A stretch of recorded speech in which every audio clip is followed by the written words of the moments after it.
Hello बच्चों, आप लोगों को स्वागत है सीएसएन स्टडी में। और आप लोग देख रहे हैं कक्षा 9 का जो 28 तारीख को एग्जाम होने वाला है उसके महत्वपूर्ण क्वेश्चन आंसर, यानी कि 28 जून को जो एग्जाम होगा आपके लिए सामाजिक विज्ञान का, उसके जो एग्जाम में आएंगे उसके प्रश्न को बताने वाले हैं। जो इससे संबंधित आपके जो 5 ऐसे क्वेश्चन हैं जो आएंगे ही आएंगे।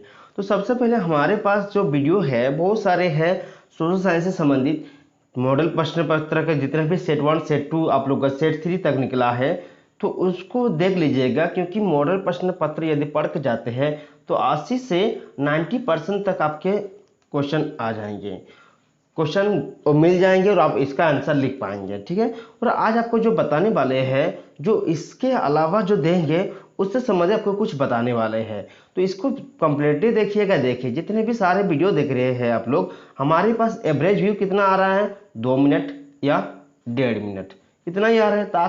क्योंकि देखिए अज्जल गगरी छल कर जा, माने आधा अधूरा ज्ञान क्या हो जाता है आपका, व्यर्थ हो जाता है ना। इसलिए आधा अधूरा ना देखे, ठीक है, नहीं तो अज्जल गगरी छलकज्जा हो जाएगा। जैसे पूरा बोलेंगे कि हम ये वाला कर लेंगे, ये वाला कर लिए है, वो वाला कर लिए है, बाद में क्या हो जाएगा, आपको सिर्फ क्वेश्चन देख रहे हैं कि ये वाला पढ़े हैं लेकिन इसका आंसर नहीं जान रहे हैं। इसलिए जितने भी क्वेश्चन बता रहे हैं आप लोग कंप्लीटली देखिएगा। और यह जो है 28 तारीख को आने वाले हैं, 100% के साथ इसमें से आएंगे। ठीक है, इसमें से क्वेश्चन आएंगे, तो आपको जो बता रहे हैं इसको कर लीजिए। ठीक है, और आप स्क्रीनशॉट ले सकते हैं, नहीं तो आप कॉपी में लिख लीजिए, क्योंकि कॉपी में लिखेंगे तभी पढ़ेंगे।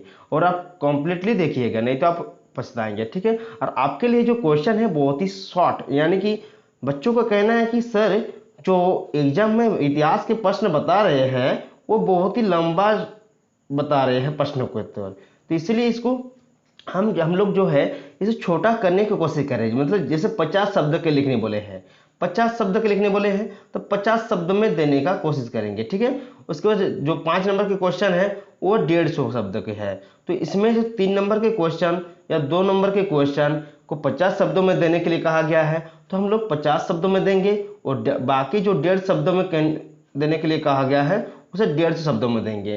तो इस हिसाब से हम लोग उसको बनाए हैं, और आपके लिए बहुत ही सिंपल आसान शब्दों में यह क्वेश्चन के आंसर है। तो सबसे पहले देखिए जो आप लोग पढ़े हैं पहले उसी के हिसाब से है, घुमत कृषि किसको समझाए। तो घुमंतु कृषि किसे कहते हैं, घुमंतु कृषि को समझाए, तो घुमंत कृषि को समझाए के आंसर हो जाएगा जंगल के कुछ भागों को काटना और जलाना। देखिए मतलब जंगल के कुछ भाग जो होते हैं उसे काट कर जलाया जाता है। नेक्स्ट क्या क्या कहते हैं, मानसून की पहली बारिश के बाद जली राख में बीज बोना।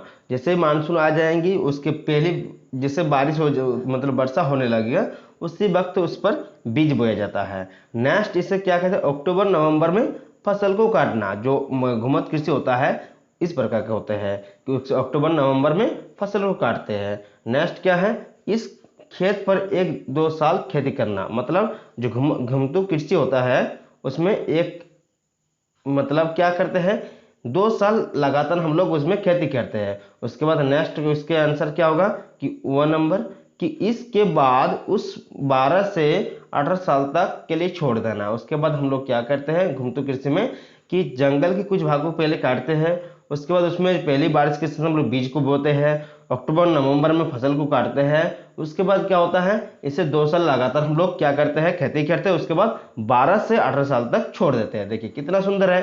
तो इस हिसाब से आप लोग क्या कीजिएगा, लिख लीजिए और समझ लीजिए ताकि आप लोग जाकर लिख पाएंगे। देखिए कितना सुंदर से समझाए।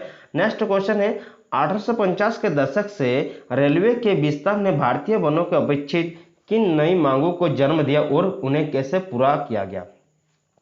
जब 1850 के दशक में जब रेलवे का विस्तार होने लगा था तो भारतीय वनों के अपेक्षित मतलब अपेक्षा करके किन नए मांगों की जन्म दिया, तो उन्हें कैसे पूरा किया भारतीय वनों ने।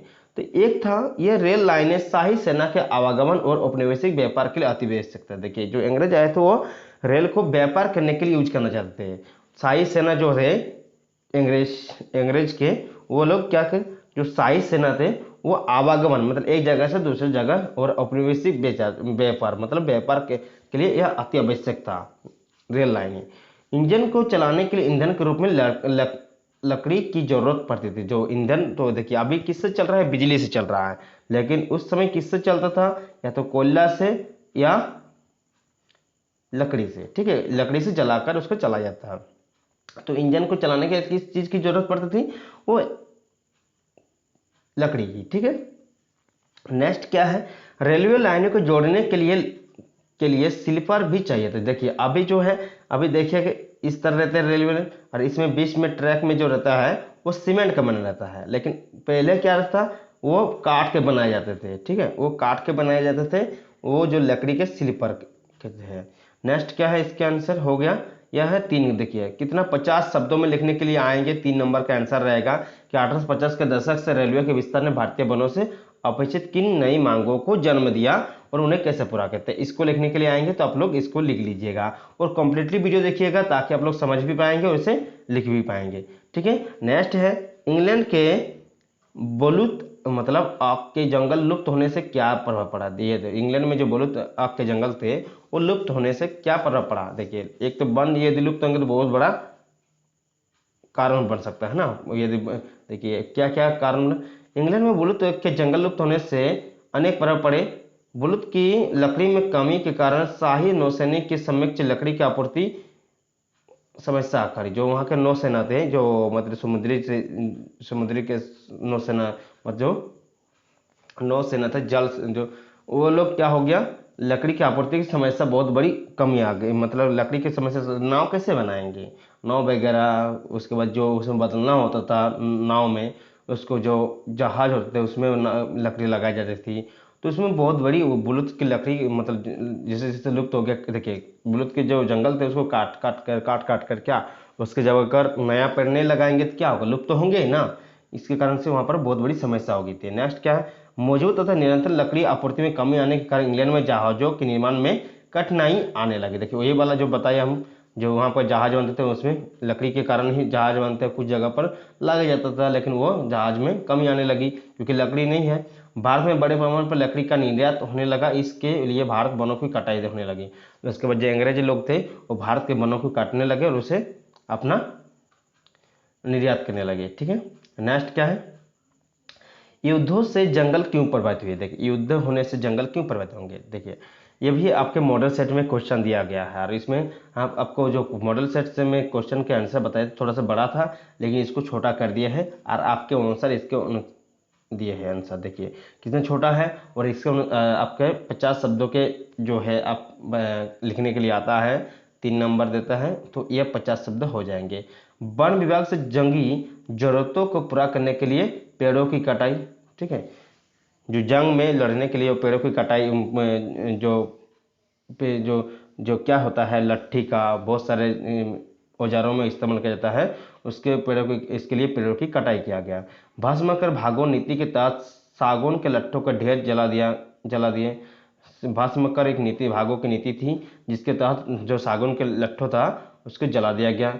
उसके बाद नेक्स्ट क्या है, जापानियों ने युद्ध उद्योग के लिए जंगल कटवाए। देखिए जो जापानियों ने क्या क्या युद्ध उद्योग के लिए जंगल को कटवा दिया था।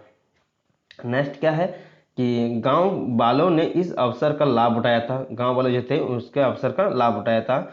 जंगलों में खेती का विस्तार किया गया, युद्ध से जो जंगल थे उसका भी विस्तार किया गया। इतने कारण है जंगल मतलब युद्ध से जंगल को प्रभावित होने का। ठीक है, नेक्स्ट क्वेश्चन क्या है कि औपनिवेशिक काल में खेती की तेजी से फैलने के क्या कारण थे। देखिए आपके क्वेश्चन यह भी है, यह भी 3 नंबर में आएंगे आपका। औपनिवेशिक काल में खेती, देखिए यह 50 शब्दों का इस तरह ही है कि अंग्रेजों ने व्यावसायिक फसलों के उत्पादन को प्रोत्साहित किया। इसमें आपका 2 नंबर क्वेश्चन वाला है ना, औपनिवेशिक काल में खेती के तेजी से फैलने के क्या कारण थे, 2 नंबर वाला प्रश्न है और भी मॉडल प्रश्न पत्र से। इसको लिख दीजिएगा, और आपको यदि 5 नंबर का देगा थोड़ा सा बढ़ा दीजिएगा इसको। अंग्रेजों ने व्यावसायिक फसलों के उत्पाद को प्रोत्साहित किया था। जो व्यावसायिक फसलें थे उसको ज़्यादा वो प्राथमिकता दे रहे थे ताकि वो उत्पादन को बढ़ाए, जो वहाँ के किसान थे। बढ़ती शहरी आबादी का पेट भरने के लिए जो बढ़ रहे हैं शहर के आबादी मतलब जो शहर के इतना जनसंख्या बढ़ रहा है उसको पेट भरने के लिए व्यावसायिक फसलों का उत्पादन बढ़ाया गया। उसके बाद औद्योगिक उत्पादन के लिए कच्चे माल की जरूरत, औद्योगिक जो उत्पादन के लिए कच्चे माल की जरूरत होती है, जैसे धान को तो नहीं खाएंगे ना, उससे क्या चावल निकालेंगे तब ना खाएंगे। तो कच्चा माल क्या हो गया, धान, उससे निकालने के बाद चावल बना। तो औद्योगिक उत्पादन के लिए कच्चे माल की जरूरत होने लगी। बहुत सारे ऐसे चीज़ हैं जो कच्चे माल को औद्योगिक को जरूरत था। ठीक है। बस्तर के लोगों ने विद्रोह क्यों किया, ये एक आपके क्वेश्चन में भी था, यह बहुत ही इम्पोर्टेंट है आपके लिए। ठीक है, यह आ सकता है। तो नेक्स्ट क्वेश्चन क्या है, बस्तर के लोगों ने विद्रोह क्यों किया। एक तो है वनों से लकड़ी का ना मिलना के कारण विद्रोह किया था। दूसरा क्या, वन उत्पादन से वंचित होना, उन लोगों को वंचित कर दिया गया था बक्सर के लोगों को, इसके कारण से विद्रोह किया था। बनियों भागों में घुमत खेती से पागल हो गए थे, वहाँ के लोग जो घुमत खेती करते थे, घुमतू खेती, तो उसके लिए वो लोग पागल हो गए थे। ठीक है, जिसके कारण से मतलब मोहरुम मतलब हो गया पागल, वन्य भागों में घुमतू खेती से हो गए थे, पागल हो गए थे वो लोग। तो इसके लिए बस्तर के लोगों ने विद्रोह किया था। तो यह है हमारे पास घुमतू कृषि के समझाए से लेकर, देखिए इसमें और एक पॉइंट है, अंग्रेजों द्वारा लगाए गए कर और बेगर में नौकरी से तंग आ गए थे। अंग्रेजों द्वारा जो कर लगाया गया था, मतलब वो जो अंग्रेज लोग क्या कर रहे थे कि उससे कर यानी कि क्या ले रहे थे, पैसा ले रहे थे। ठीक है, जिसके कारण से क्या, कर मतलब क्या, इंटरेस्ट ले रहे थे। ठीक है, जिसके कारण से लोग क्या कर रहे थे, विद्रोह कर रहे थे। तो ये सारे पॉइंट आप लोग लिख लीजिएगा। ठीक है, नेक्स्ट लाइन पॉइंट को दिखा देते हैं, और आप लोग कमेंट बॉक्स में कमेंट कीजिए ताकि आप लोग को वीडियो बनाकर हम लोग दे सके। और किस सब्जेक्ट का वीडियो चाहिए वो जरूर कमेंट बॉक्स में कमेंट कीजिए। मिलते हैं नेक्स्ट वीडियो के साथ, और इसको पूरा देख लीजिएगा और आप लोग लिख लीजिएगा। जय हिंद।